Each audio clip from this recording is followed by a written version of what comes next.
یک وقت من به آبازی رفتم و من آن وقت آبازی را ساز نمیتونستم. وقتی من آباز کردم یک جای کم چخور بود، من در آنجا آبازی را کردن نتونستم و آیسته آیسته یک دوستم مرا از آب بیرون آورد.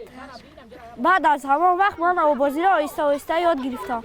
در دستم یک بخلشکه بود که باید با وی توسط وی آبازی میکردم. وقتی با وی آباز کردم وی از دستم خوی خورد و کمی غرق شدم و دوستم مرا بیرون برآورد.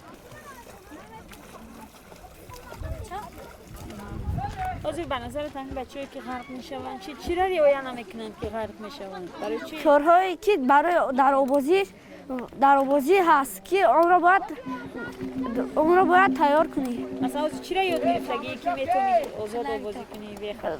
باید در وی دست و پایت را کار فرمانی زیادتر. باید در آبازی خودت را آیسته گرفته دست و پایت را کار فرمانی و این خیلی باید شاید آبازی را یاد گیری.